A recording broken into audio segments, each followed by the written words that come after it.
పెళ్ళైనా పండగైనా వేడుక ఏదైనా పట్టుచీరల ప్రత్యేక వేదిక వారాహి సిల్క్స్.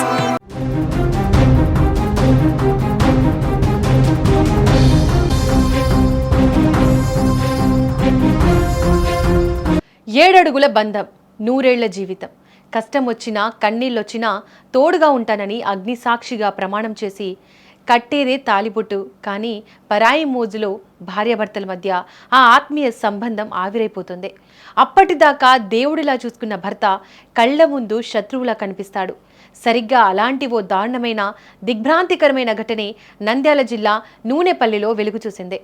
అసలు తన భర్తను ఓ భార్య ఎందుకు చంపింది? కట్టుకున్నోడినే మట్టు పెట్టాల్సిన కర్మ ఆమెకు ఎందుకు పట్టింది? గుండెల్ని పిండేసే ఈ క్రైమ్ స్టోరీ వెనుక ఉన్న అసలు నిజాలు తెలుసుకుందాం. నంద్యాల జిల్లా నూనెపల్లికి చెందిన ఆరిఫ్ హమీదా బేగం వీరికి కొన్నేళ్ల క్రితం వివాహమైంది. పెళ్లైన దగ్గర నుంచి బాగానే ఉన్న పరాయి వ్యక్తి రాక ఆ కుటుంబాన్ని ఛిద్రం చేసింది. భార్య హమీదా చెడు సాహసం దంపతుల మధ్య చిచ్చు పెట్టింది. హమీదాకు ఇలియాస్ అనే వ్యక్తితో పరిచయం ఏర్పడింది. ఆ పరిచయం కాస్త వివాహేతర సంబంధానికి దారితీసింది. దీంతో ఇద్దరు ప్రేమలో మునిగి తేలుతున్నారు. అయితే వీరి అక్రమ సంబంధానికి భర్త అడ్డుగా ఉన్నాడనే అతనిపై కోపం పెంచుకున్నారు. ఎలాగైనా ఆరిఫ్ అడ్డు తొలగించాలని ప్లాన్ వేసుకున్నారు. పథకం ప్రకారంలో భాగంగా ఆరిఫ్ను చంపేశారు. ఇక భర్తను చంపిన తర్వాత ఏమీ తెలియనట్టుగా దొంగ ఏడుపులు ఏడవడం మొదలుపెట్టింది హమీదా. తన భర్తది సహజ మరణంగా నమ్మించే ప్రయత్నం చేసింది. ఇక అంత్యక్రియలు ఏర్పాట్లు జరుగుతున్నాయి. ఇంతలోనే ఆరిఫ్ ఒంటిపై గాయాలను గమనించారు. సహజ మరణమైతే ఒంటిపై తీవ్ర గాయాలు ఎక్కడి నుండి వచ్చాయి? ఇదిగో ఇదే కోణంలో పోలీసులు దర్యాప్తు చేశారు. తమదైన శైలిలో ఇంట్రాగేషన్ చేయడంతో అసలు నిజం బయటపడింది.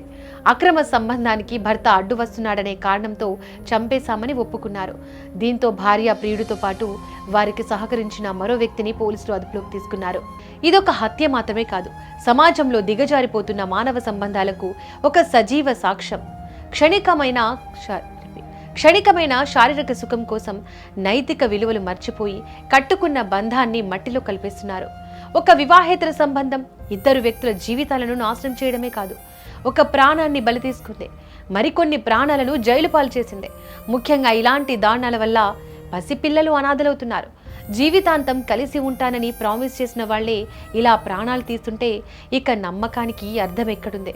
వివాహేతర సంబంధాలు కుటుంబాల పాలిట శాపాలుగా మారుతున్నాయి అనడానికి నూనెపల్లి ఘటనే నిదర్శనం. పడుకున్నాడు, పడుకుంటే ఇంకా నేను మళ్ళీ వాకిలి తీయి, నేను తాగడానికి పోవాలి, వాకిలి తీ అంటే నేను తీయనంటే తీ అని సతాయిస్తుంటే తీసిన. 11:30 అయింది అప్పుడు టైం. 11:30 పోయినట్టు ఇంట్లో నుంచి. పోతా మళ్ళీ కింది దిగిన తర్వాత ఇంకా వదులుతా ఉన్నాడు. నేను పోతున్నా రాని, ఇంకా నేను చచ్చిపోతా ఇట్టా అని వదిలినాడు. అంటే ఇంకా ఇంటి ఓనరా వడిచింది. ఇంటి ఓనరా వండి ఏంటి రాత్రి పూట ఎప్పుడు పనుకొని ఎప్పుడు ఇదే పంచాయతీ అని ఇదే అని అడిచింది. అడిచింటే ఇంక వెళ్ళిపోయినాడు.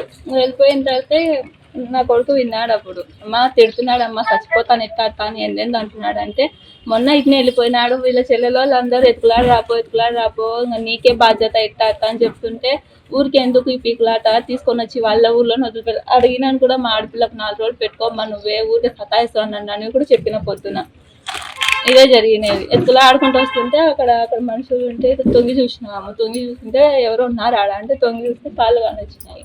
ఈయన బట్టలు వేసుకునేది అని ఏమన్నా తాయి పడుకున్నాడేమో ఉన్నాను నేను. అంతే దిగి చూద్దామంటే మా తమ్ముడు ఒక్కళ్ళు ఇద్దరం వద్దు కొంచెం పాగు అందరినీ పిలిచిపోదామని అందరు వచ్చిన తర్వాతనే కింది దిగిన. ఎవరో కొట్టి చంపినారు.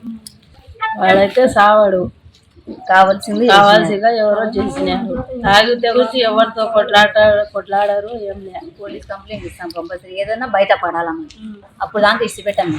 మా అన్నకి ఇట్లా జరిగిందంటే కారణం ఎవరో తెలియాల, వదిలిపెట్టాం. అప్పుడు దాకా ఎవరు వదిలిపెట్టాం.